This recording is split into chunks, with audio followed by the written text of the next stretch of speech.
El cielo nocturno siempre ha sido un lienzo de misterios para la humanidad. Miramos hacia arriba, nos preguntamos si estamos solos, y soñamos con encuentros con seres de otros mundos. Pero nadie estaba preparado para lo que sucedió aquel frío amanecer de octubre, cuando las primeras luces revelarían que ya no estábamos solos en el universo. Eran las 4:37 de la madrugada cuando el resplandor despertó a Miguel. Pensó que era el sol naciente, pero el reloj digital en su mesita de noche le dijo otra cosa. Se levantó, adormilado, y caminó hacia la ventana de su apartamento. Lo que vio lo dejó paralizado. Una luz azulada iluminaba toda la ciudad, como si alguien hubiera colocado un gigantesco foco en el cielo. No era el único despierto. En las calles, la gente comenzaba a salir de sus casas, algunos en pijama, otros a medio vestir, todos mirando hacia arriba con la misma expresión de asombro y temor. Miguel tomó su teléfono y comenzó a grabar. Las redes sociales ya estaban inundadas de imágenes similares desde distintos puntos del planeta. Estamos recibiendo informes de avistamientos en más de 50 ciudades alrededor del mundo, anunciaba una presentadora de noticias con voz temblorosa. Las autoridades recomiendan mantener la calma mientras. La transmisión se cortó. Todos los dispositivos electrónicos parpadearon simultáneamente. Cuando volvieron a funcionar, mostraban el mismo mensaje en todas las pantallas del mundo. Hemos estado observando. ¿Nos parece fascinante? Venimos a aprender más. Elena Torres, astrobióloga del Centro de Investigación Espacial, fue una de las primeras en ser convocada a una reunión de emergencia. Mientras conducía por las calles casi vacías, observaba las enormes naves plateadas que ahora flotaban sobre la ciudad como nubes metálicas. No eran agresivas, simplemente estaban ahí, observando. Lo más inquietante, explicaría Elena más tarde a un grupo de oficiales militares y científicos reunidos en un búnker subterráneo, es que podían haber llegado en cualquier momento. Han estado ahí fuera, viéndonos, quizás durante siglos, y han elegido ahora para presentarse. Mientras tanto, en un pequeño pueblo costero, Carlos observaba a través de su viejo telescopio. A diferencia de la mayoría, no sentía miedo sino curiosidad. Había dedicado su vida a buscar señales de vida extraterrestre como radioaficionado amateur, y ahora la prueba definitiva flotaba sobre su cabeza. Ajustó la frecuencia de su equipo y captó algo inusual, una especie de sonido rítmico, casi como una risa. Las primeras 24 horas después del primer contacto fueron caóticas pero pacíficas. Las naves no atacaron, no desembarcaron tropas, no secuestraron personas. Simplemente observaban y, de vez en cuando, emitían destellos de luz o sonidos que desconcertaban a los científicos. Fue al segundo día cuando comenzaron los experimentos. Pequeñas sondas descendieron a diferentes lugares. Un supermercado en Brasil, una boda en India, un partido de fútbol en España. Las sondas no interactuaban, solo observaban y volvían a las naves. Los terrícolas, inicialmente aterrorizados, comenzaron a acostumbrarse a su presencia. Creo que nos están estudiando, propuso Daniel Rojas, antropólogo cultural, en una conferencia de prensa improvisada. Están fascinados con nuestros comportamientos, nuestras emociones, nuestras interacciones sociales. Es como si fuéramos un programa de televisión para ellos. Su teoría ganó fuerza cuando las ondas comenzaron a aparecer en situaciones cada vez más específicas, discusiones familiares, primeras citas, entrevistas de trabajo, y siempre ese extraño sonido que Carlos había captado, algo similar a una risa. Se están riendo de nosotros, declaró un conocido presentador de televisión, avivando el miedo y la indignación. Somos su entretenimiento, su zoológico humano. La tensión crecía. Algunos grupos comenzaron a organizar protestas contra los visitantes, exigiendo respeto. Otros formaron cultos que adoraban a los alienígenas como dioses. Los gobiernos, impotentes ante la tecnología superior, intentaban mantener el orden mientras negociaban en secreto. Fue Lucía, una niña de 12 años con una curiosidad imparable, quien cambió todo. Mientras los adultos discutían y teorizaban, ella observaba los patrones de las ondas, los sonidos, las luces, y tuvo una idea tan simple que nadie había considerado. No se están riendo de nosotros, le dijo a su madre una tarde. Están intentando comunicarse, y creo que sé cómo responderles. Lo que Lucía descubrió esa tarde cambiaría el curso de la historia humana. Pero nadie imaginaba que en menos de 5 horas, la imponente flota alienígena que había mantenido al mundo en vilo desaparecería sin dejar rastro, llevándose consigo secretos que la humanidad tardaría décadas en comenzar a comprender. 3 días después de la misteriosa desaparición de las naves, el mundo se debatía entre el alivio y la incertidumbre. Las teorías se multiplicaban. ¿Habían sido ahuyentados? ¿Volverían? ¿O acaso el descubrimiento de Lucía los había ofendido de alguna manera? Lucía se había convertido en una celebridad involuntaria. Periodistas acampaban frente a su casa, científicos la bombardeaban con preguntas, y los gobiernos competían por tener acceso a ella. Sus padres, abrumados, decidieron aceptar la protección ofrecida por el Instituto Internacional de Estudios Extraterrestres, recién formado tras los acontecimientos. Solo observé los patrones, explicaba Lucía una y otra vez, con esa sencillez que solo los niños poseen. Las ondas siempre aparecían cuando sentíamos algo intenso: miedo, alegría, amor, rabia. No venían por nuestras ciudades o tecnología. Venían por nuestras emociones. Lo que Lucía había hecho aquella tarde fue simple. Reunió a un grupo de niños del vecindario en el parque. Juntos, habían jugado, reído, llorado, peleado y reconciliado, expresando toda la gama de emociones humanas en su forma más pura y genuina. Las ondas acudieron inmediatamente, más numerosas que nunca, y entonces Lucía hizo algo inesperado. Miró directamente a una sonda y le ofreció un dibujo que había hecho, una representación infantil de humanos y alienígenas jugando juntos. El dispositivo emitió una serie de destellos, capturó el dibujo con algún tipo de rayo de luz y ascendió rápidamente. 5 horas después, todas las naves habían desaparecido. Mientras tanto, Elena Torres había sido nombrada directora del nuevo instituto. Su apartamento se había convertido en un improvisado centro de operaciones donde científicos, lingüistas y antropólogos analizaban cada segundo de grabación disponible de contacto.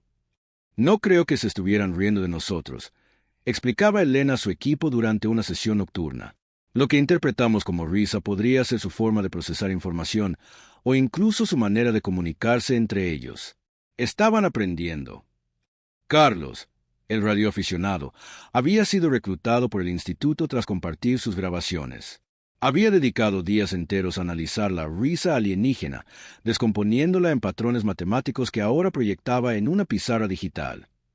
«Miren esto», señaló, mostrando una secuencia repetitiva. Aparece cada vez que los humanos mostraban comportamientos altruistas o empáticos. Y esta otra, dijo señalando una variación, surgía durante momentos de conflicto o egoísmo. Miguel, quien había documentado los primeros momentos de contacto, ahora trabajaba como voluntario recolectando testimonios de todo el mundo. Su último hallazgo era fascinante. En diferentes puntos del planeta, niños menores de 10 años reportaban sueños similares desde la partida de las naves. Sueños sobre estrellas que hablaban y promesas de volver. Lejos de los focos mediáticos, en un laboratorio gubernamental secreto, un pequeño equipo estudiaba algo que no habían compartido con el público: fragmentos de tecnología alienígena encontrados en distintos lugares donde las sondas habían operado. Pequeñas piezas metálicas con propiedades imposibles según la física humana. Materiales se cambiaban de forma según quien los tocaba, que parecían responder a las emociones de los investigadores. El jefe de proyecto, Dr. Alejandro Vega, no dormía desde hacía días. Sus ojos enrojecidos contemplaban un fragmento bajo el microscopio cuando notó algo extraordinario. La pieza estaba formando lentamente símbolos, como si intentara comunicarse. Y lo más sorprendente, los símbolos se parecían asombrosamente al dibujo que Lucía había ofrecido a la sonda. A miles de kilómetros de distancia, la profesora Gabriela Méndez, especialista en psicología comparada, presentaba una teoría revolucionaria en una conferencia privada. Los alienígenas podrían ser una especie que evolucionó priorizando el intelecto sobre las emociones. Imaginen seres brillantes pero incapaces de sentir como nosotros. ¿No estarían fascinados por una especie que experimentara emociones tan intensas y variadas? La teoría provocó acalorados debates, especialmente cuando Gabriela sugirió que la risa podría ser asombro o incluso envidia.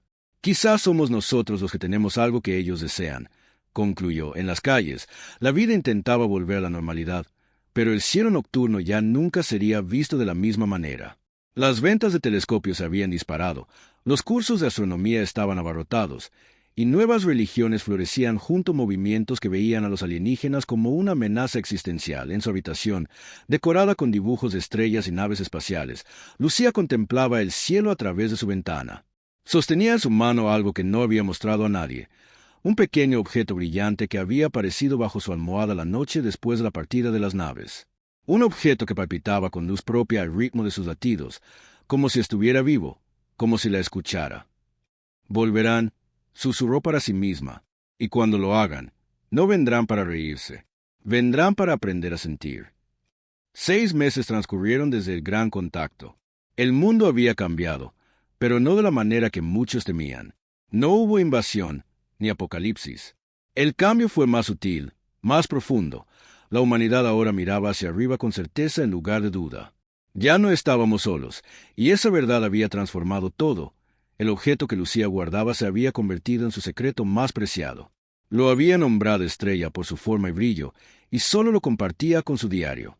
Querido diario, hoy Estrella cambió de color 3 veces mientras veía fotos de mi cumpleaños. Azul cuando reía, violeta con las fotos de abuela, rojo cuando recordé la pelea con Tony. Creo que está aprendiendo lo que siento. Lo que Lucía no sabía era que no era la única. En distintos puntos del planeta, otros niños guardaban objetos similares. Objetos que habían aparecido misteriosamente, que respondían a las emociones, y que gradualmente empezaban a comunicarse. En el Instituto Internacional, Elena Torres observaba frustrada cómo los fragmentos de tecnología alienígena se resistían al análisis científico tradicional. Es como si cambiaran sus propiedades fundamentales según quien los estudia, explicaba en una videoconferencia con laboratorios de todo el mundo. Necesitamos un enfoque completamente nuevo. Carlos había desarrollado una teoría revolucionaria. En su oficina, cubierta de papeles y diagramas, mostraba a Elena y al doctor Vega un descubrimiento sorprendente. Las risas alienígenas tienen exactamente la misma estructura matemática que nuestras ondas cerebrales durante estados emocionales intensos. No estaban comunicándose entre ellos, estaban intentando sincronizarse con nosotros. Mientras tanto, los sueños infantiles se habían vuelto más frecuentes y detallados. Miguel había creado una base de datos global que revelaba patrones escalofriantes. Los sueños ocurrían simultáneamente, sin importar las zonas horarias, y siempre incluían un mensaje: prepárense para el regalo. La profesora Méndez había refinado su teoría sobre los visitantes. Considero que podrían ser una especie que evolucionó priorizando la colectividad sobre la individualidad. Un ser colmena, incapaz de experimentar emociones individuales, pero fascinado por especies que sí pueden. Fue una noche de invierno cuando todo cambió de nuevo. Lucía despertó sobresaltada. Estrella pulsaba con una intensidad nunca vista, proyectando símbolos luminosos en las paredes de su habitación. Símbolos que reconoció instantáneamente. Eran los mismos que aparecían en sus sueños, sin pensarlo 2 veces. Tomó su teléfono y llamó a Elena, su mentora durante estos meses. «Está sucediendo algo», susurró, temiendo despertar a sus padres. «Estrella quiere mostrarme algo». Esa misma noche, en diferentes hogares alrededor del mundo, otros niños experimentaban lo mismo. Sus objetos alienígenas cobraban vida, proyectando símbolos, vibrando con energía desconocida. El doctor Vega, quien se había quedado trabajando hasta tarde en el laboratorio, fue testigo de algo imposible. Todos los fragmentos alienígenas comenzaron a moverse por sí solos, alineándose en patrones precisos sobre la mesa. Su teléfono sonó. Era su asistente. «Doctor, todos los fragmentos, en todos los laboratorios, están haciendo lo mismo». Carlos fue despertado por su equipo de radio, que se había encendido solo y captaba una señal que no había escuchado desde la partida de las naves, la risa alienígena, pero ahora mezclada con sonidos humanos, como si ambas especies estuvieran conversando. Los gobiernos activaron protocolos de emergencia. Los militares se posicionaron. Las redes sociales explotaron con videos de fenómenos luminosos en el cielo nocturno. No eran naves, sino estrellas moviéndose en formación. Lucía sabía lo que tenía que hacer. Con Estrella en su mano, salió al jardín de su casa. No estaba asustada. Algo dentro de ella, una certeza inexplicable, le decía que este momento estaba destinado a ocurrir desde el primer contacto. Elena, quien había acudido inmediatamente a casa de Lucía tras llamada, observaba desde la distancia, respetando lo que parecía un momento íntimo entre la niña y el objeto alienígena. «Están conectados», susurró Miguel, quien también había llegado siguiendo los reportes de actividad inusual. Todos los niños, todos los objetos, es como si formaran una red. En un impulso, Elena activó la videollamada con todos los miembros clave del instituto.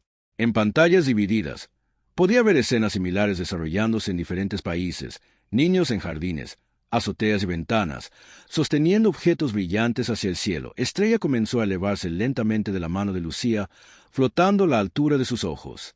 La niña no intentó detenerlo. Lágrimas silenciosas corrían por sus mejillas, pero sonreía.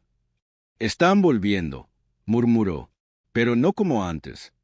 El cielo sobre ellos se iluminó con un resplandor que hacía palidecer a la luna llena. No era una nave, sino algo más abstracto, como si una porción del espacio hubiera decidido doblar sus propias reglas simultáneamente. En laboratorios de todo el mundo, los fragmentos alienígenas se pulverizaron, convirtiéndose en una niebla brillante que ascendía hacia los techos y atravesaba las estructuras como si fueran ilusorias. El fenómeno crecía. Los objetos en manos de los niños comenzaron a transformarse, expandiéndose en complejas estructuras cristalinas que reflejaban no solo luz, sino también memorias. Cualquiera que mirara estos cristales podía ver imágenes de primer contacto, pero desde una perspectiva imposible, desde dentro de las naves alienígenas. «Nos están mostrando cómo nos ven», exclamó la profesora Méndez, quien observaba las transmisiones en vivo desde su oficina. Carlos ajustaba frenéticamente su equipo, captando una sinfonía de sonidos que trascendían lo que podría llamarse música o lenguaje. «Es comunicación pura», murmuraba asombrado. «Sin filtros, sin traducciones». En el jardín, Lucía extendió sus brazos hacia el fenómeno luminoso que crecía sobre ella. Estrella, ahora transformado en una estructura cristalina del tamaño de un balón, flotaba entre ella y el cielo, pulsando al ritmo de su corazón. «Tienen un mensaje», dijo con voz serena, como si estuviera traduciendo algo que solo ella podía entender. «Y necesitan que todos lo escuchemos». El doctor Vega, quien había corrido desde el laboratorio hasta la azotea del edificio, quedó paralizado ante lo que vio. Sobre la ciudad, el fenómeno luminoso adoptaba la forma exacta del dibujo infantil que Lucía había ofrecido a las ondas 6 meses atrás. «No es casualidad», susurró Elena a Miguel mientras ambos contemplaban la escena desde el jardín de Lucía. «Todo ha sido parte de un plan».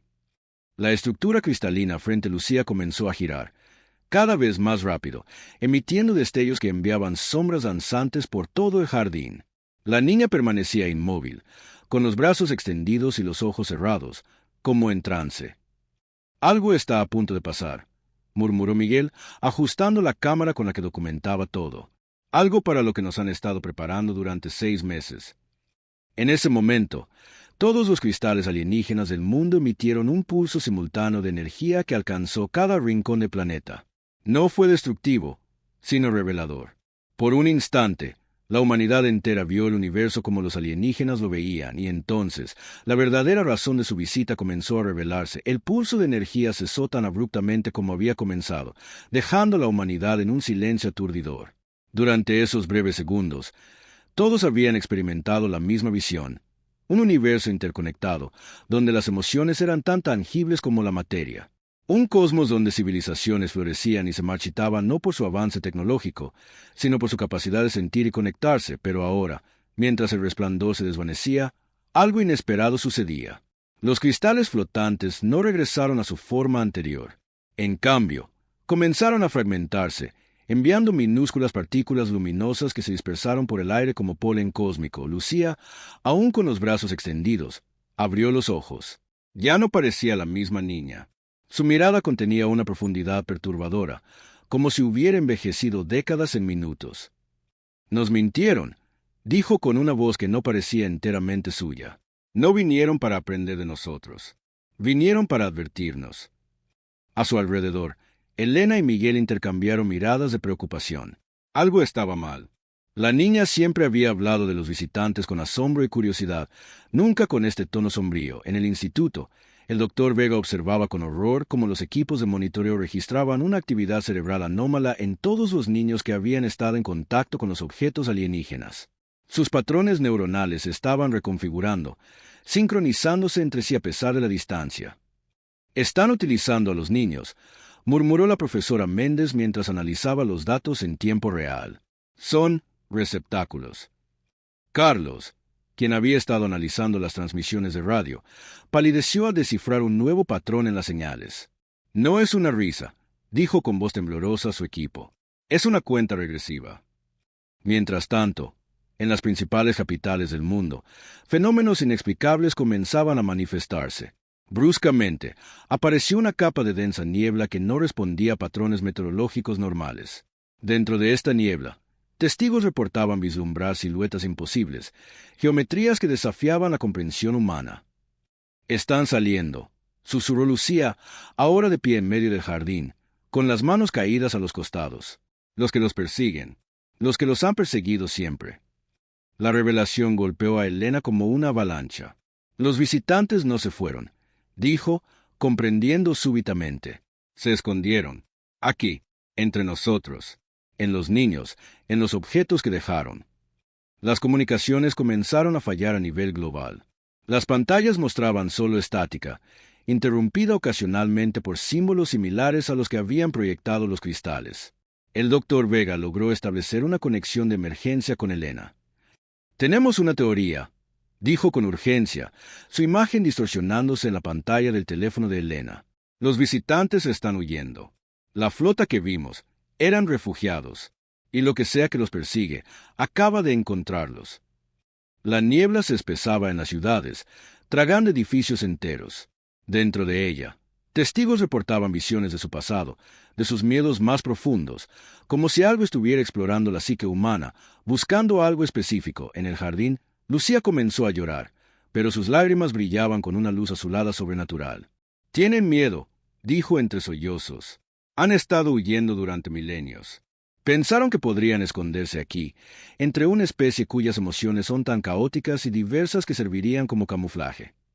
Miguel, quien no había dejado de documentar todo, sintió un escalofrío al comprender. Por eso parecía que se reían. No estaban burlándose. Estaban asombrados por nuestra complejidad emocional, por lo impredecibles que somos. Un tremendo estruendo sacudió la tierra. En el cielo, donde antes había estado el fenómeno luminoso, ahora se abría algo semejante a una herida en el tejido mismo del espacio. Una grieta oscura que parecía absorber la luz a su alrededor. «Han llegado», susurró Lucía, su voz mezclándose ahora con otras, como si docenas de niños hablaran a través de ella. «Los silenciadores, los que apagan las emociones, los que buscan orden en un universo de caos». De la grieta emergió una forma que desafiaba la descripción. No era una nave como las anteriores. Era como si un pedazo de vacío absoluto hubiera tomado conciencia propia. Una negación de luz, de materia, de emoción. En los laboratorios, los fragmentos de tecnología alienígena que no se habían pulverizado comenzaron a emitir señales de alarma. Los sensores captaban niveles de radiación desconocidos. «Evacúen las instalaciones», gritó el Dr. Vega a su equipo. Pero era demasiado tarde. Ante sus ojos, uno de los investigadores que manipulaba un fragmento comenzó a cambiar. Su cuerpo se volvió rígido, su mirada vacía, y de su boca emergió un sonido mecánico, como un eco distante de la risa alienígena, pero distorsionada, corrupta. A través de la conexión, Elena vio con horror cómo el investigador atacaba a sus compañeros, moviéndose con una precisión inhumana. La conexión se cortó abruptamente. «Están aquí», dijo Lucía, ahora con una calma aterradora. «Y van a silenciarnos a todos, como ha silenciado a cientos de civilizaciones antes». En ese momento, todos los niños que habían recibido objetos alienígenas comenzaron a caminar hacia los patios, jardines o azoteas de sus hogares, todos sincronizados, todos mirando al cielo con la misma expresión vacía que Lucía. «¿Qué está pasando?», preguntó Miguel, abandonando su postura de documentalista para intentar alcanzar a Lucía, pero Elena lo detuvo. «No la toques», advirtió. «Ya no es solo ella». La tierra tembló nuevamente.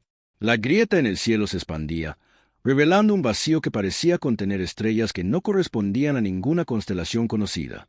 Y desde ese vacío, emergían más formas oscuras, entidades que parecían deslizarse entre dimensiones. Carlos logró establecer contacto con Elena. Su voz sonaba desesperada. He descifrado el mensaje completo. No estaban riéndose. Estaban llorando. Llorando porque sabían lo que iba a pasarnos por haberlos ayudado.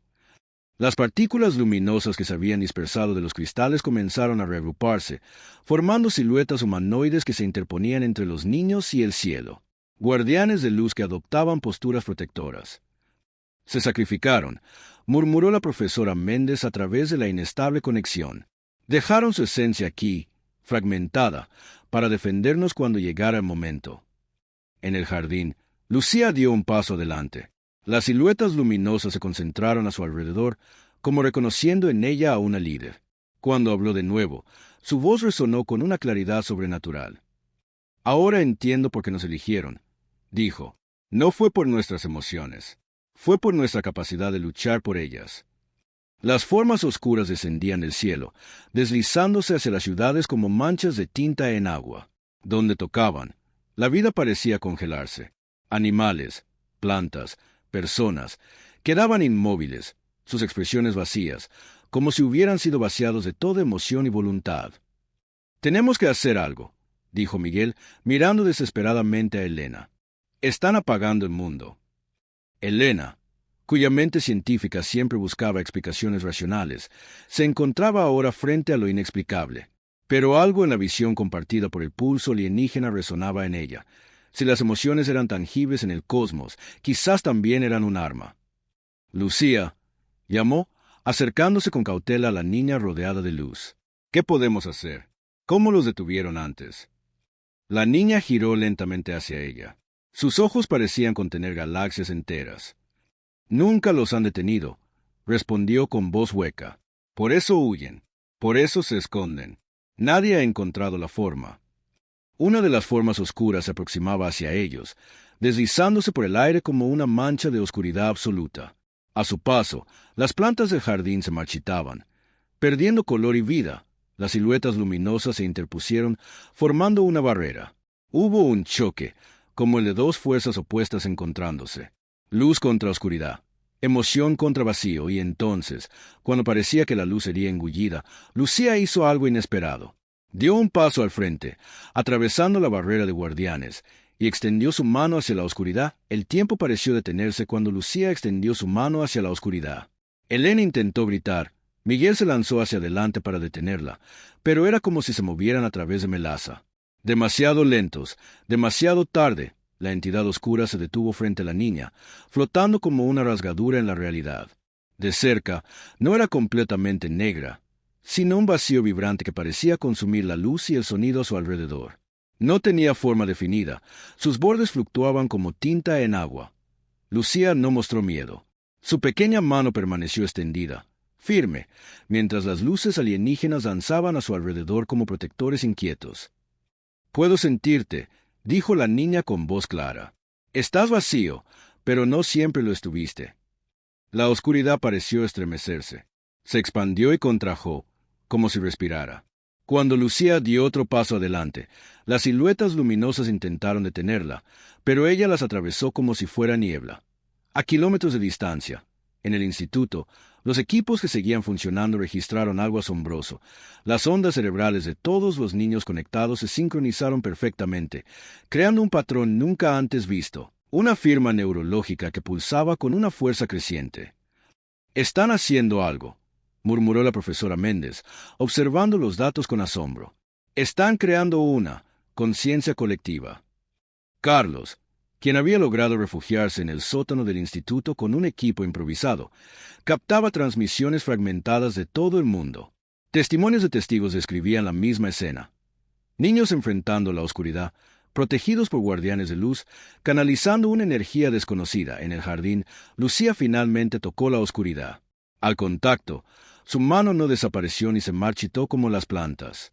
En cambio, comenzó a brillar, una luz dorada que se extendía por su brazo, por todo su cuerpo. «Te recuerdo», dijo con una voz que ya no parecía infantil, sino antigua, como si toda la sabiduría de una civilización perdida hablara a través de ella. «Eras como ellos antes. Sentías, amabas, temías». La oscuridad se estremeció violentamente. De ella emergió un sonido, no la risa alienígena, sino algo más profundo, más crudo. Un lamento que reverberó a través del jardín, de la ciudad, del mundo entero. Miguel, paralizado por el asombro, seguía grabando. «¿Qué está haciendo?», susurró Elena, cuya mente científica luchaba por comprender lo incomprensible. Tuvo una revelación. «No está luchando contra ellos», dijo. «Está recordándoles. Alrededor del mundo, todos los niños que sostenían objetos alienígenas repetían el mismo gesto, extendían sus manos hacia las entidades oscuras, sus cuerpos brillando con luz dorada. Y donde tocaban la oscuridad, ésta comenzaba a cambiar, a fragmentarse, revelando destellos de color en su interior. El doctor Vega, quien había logrado escapar del laboratorio, llegó al jardín justo para presenciar el momento en que la oscuridad que enfrentaba Lucía comenzó a transformarse. Ya no era un vacío absoluto, sino una entidad que pulsaba con colores cambiantes, como una aurora boreal contenida en una silueta humanoide. «Son ellos», exclamó, comprendiendo súbitamente. «Los silenciadores son lo que queda de civilizaciones que perdieron sus emociones». La profesora Méndez, que seguía analizando datos desde un refugio improvisado, amplió la teoría con voz temblorosa. «No es una invasión, es una enfermedad. Una especie de virus cósmico que consume emociones, dejando solo vacío». En el cielo, la grieta interdimensional fluctuaba violentamente. De ella seguían emergiendo entidades oscuras. Pero ahora, algunas comenzaban a transformarse, iluminándose desde dentro con colores cambiantes. Lucía se elevó del suelo, flotando a 1 metro de altura, su cuerpo completamente envuelto en luz dorada. A su alrededor, las siluetas luminosas se fundieron con ella, aumentando el resplandor hasta que fue casi imposible mirarla directamente. «Lo que ellos no pudieron hacer solos», dijo, su voz resonando como un coro. «Lo haremos juntos». La niña extendió ambos brazos hacia el cielo, hacia la grieta. De sus manos emergió un rayo de luz pura que impactó en el centro de la abertura dimensional. La tierra tembló. El aire vibró con un sonido imposible, como si el universo mismo estuviera gritando. En ese instante, todo niño conectado a los alienígenas hizo lo mismo. Desde jardines, azoteas y ventanas de todo el mundo, rayos de luz ascendieron hacia el cielo, convergiendo en la grieta. «Está funcionando», gritó Carlos a través de las comunicaciones emergentes. «Las lecturas indican que la grieta se está cerrando». La profesora Méndez observaba con asombro cómo los patrones neuronales de los niños alcanzaban intensidades nunca antes registradas. «Están canalizando algo», murmuró, «algo antiguo, algo primordial». En el jardín, Elena y Miguel presenciaban el momento culminante. La entidad que Lucía había tocado ahora flotaba junto a ella, no como una amenaza, sino como un aliado, su forma pulsando con colores vivos, dirigiendo también un rayo de energía hacia la grieta. «Son los primeros», explicó el doctor Vega, comprendiendo al fin. «Los primeros infectados, ahora curados, están ayudando a cerrar el portal». La grieta comenzó a contraerse, sus bordes colapsando hacia el centro.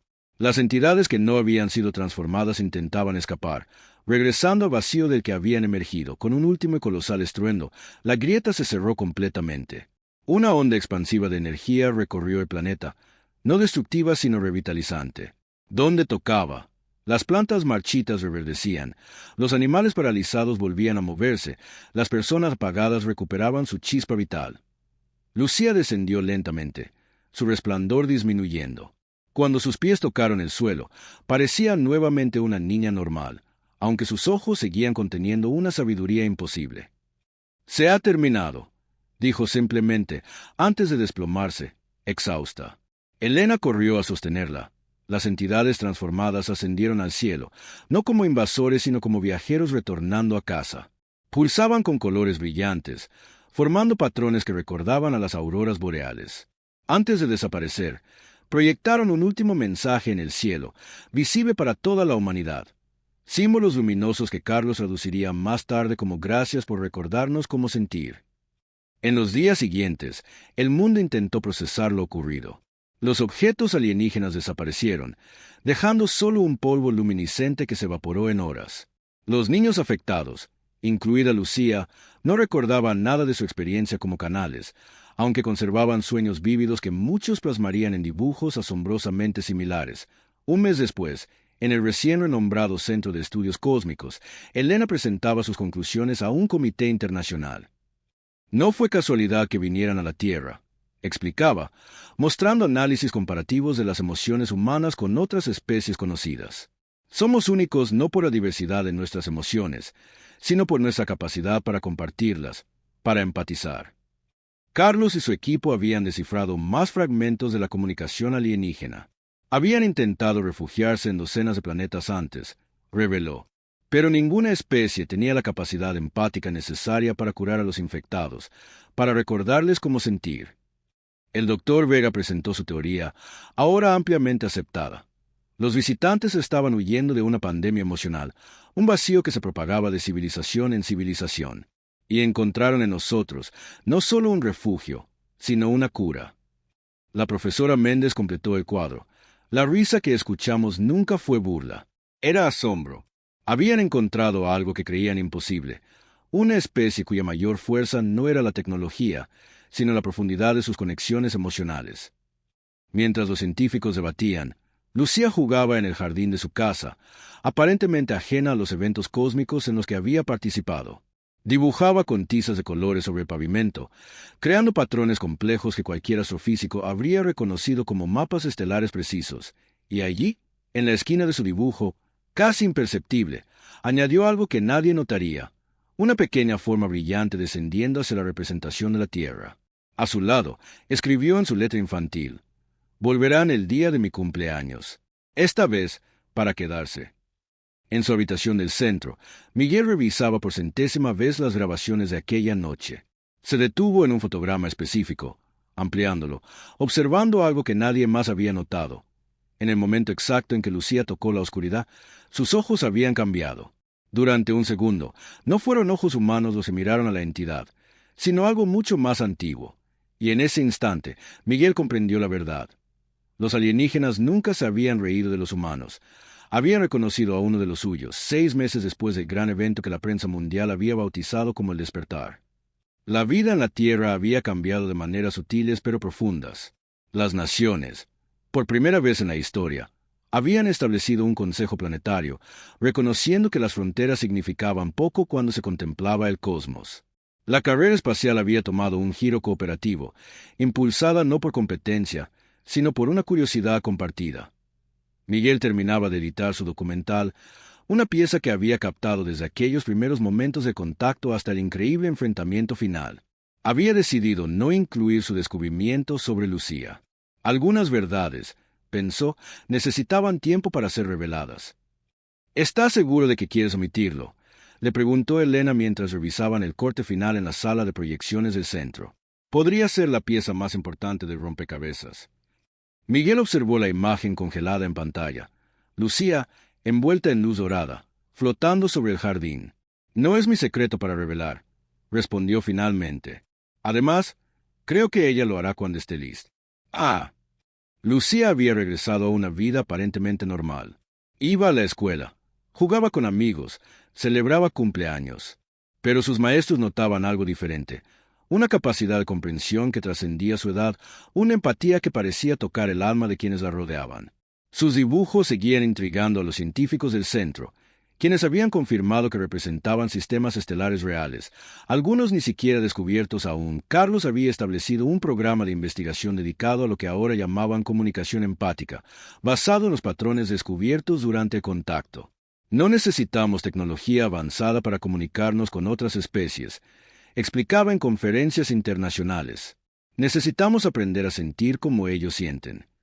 El doctor Vega y la profesora Méndez habían unido fuerzas para crear el primer diccionario emocional cósmico, un intento de catalogar y traducir las distintas formas en que las emociones podían manifestarse a través del universo. El trabajo apenas comenzaba, pero ya había revolucionado campos desde la psicología hasta la astrofísica. «Es fascinante», comentaba la profesora durante una sesión de investigación, «como algo tan humano como nuestras emociones resultó ser el lenguaje universal que buscábamos en las matemáticas o la física». El polvo luminiscente dejado por los objetos alienígenas había sido estudiado exhaustivamente. No contenía tecnología como se entendía tradicionalmente, sino una forma de materia consciente, partículas que respondían a los campos emocionales de manera similar a como las partículas físicas responden a los campos magnéticos. «Están redefiniendo nuestra comprensión de la conciencia», explicaba Elena en una clase universitaria que ahora impartía. «No solo existen los organismos biológicos, sino que pueden manifestarse a escalas cuánticas, incluso cósmicas». En vísperas de cumpleaños de Lucía, Miguel la visitó en su casa. La encontró en el jardín, en el mismo lugar donde había enfrentado a la oscuridad, dibujando con tizas de colores. Es un mapa, explicó ella sin levantar la vista, como si hubiera esperado su visita, para que encuentren el camino de vuelta. Miguel se sentó a su lado, observando el complejo patrón. «Sabes que lo descubrí, ¿verdad?», dijo finalmente. «Lo que pasó cuando tocaste a esa entidad». Lucía sonrió, una sonrisa que parecía contener milenios de sabiduría. «No soy como ellos», dijo. «No exactamente. Soy un puente. Siempre lo he sido, desde antes de nacer». «¿Lo recuerdas todo?», preguntó Miguel, asombrado. «No son recuerdos como los tuyos», respondió ella, añadiendo un nuevo símbolo a su dibujo. «Son más bien sueños que se sienten reales, historias que siempre he conocido. Ellos han intentado comunicarse con nosotros durante milenios, pero nunca encontraron el puente adecuado. ¿Y los que regresan mañana? ¿Son diferentes?». «Son los primeros», dijo Lucía, «los que nos observaron antes de que existiera la civilización. Han estado esperando que evolucionáramos lo suficiente para reconocerlos no como dioses o monstruos, sino como familia». Esa noche, mientras el mundo dormía ajeno a lo que sucedería al amanecer, miles de niños que habían participado en el despertar soñaron el mismo sueño. Un jardín infinito donde criaturas de luz jugaban entre estrellas, esperando que sus primos humanos finalmente se unieran a la danza cósmica. Elena, quien se había quedado trabajando hasta tarde en el centro, fue la primera en detectar las señales. Patrones de energía completamente distintos a los anteriores, no emergiendo de una grieta dimensional, sino manifestándose gradualmente, como una suave lluvia de luz. Llamó a Miguel inmediatamente. «Ha comenzado», dijo simplemente. Cuando llegaron a casa de Lucía, ya era de madrugada. La encontraron en el jardín, de pie en el centro de su dibujo de tiza, que ahora brillaba con luz propia. No estaba sola. A su alrededor, figuras translúcidas de geometría imposible fluctuaban suavemente, emitiendo colores que el ojo humano apenas podía procesar. «Están saludando», tradujo Lucía, sonriendo. «Dicen que han extrañado a sus hijos de la tierra». Y mientras el sol comenzaba a asomarse en el horizonte, iluminando un nuevo capítulo en la historia humana, Miguel comprendió por fin la verdad completa. Los alienígenas nunca se habían reído de los humanos ni habían huido de nosotros. Habían vuelto a casa.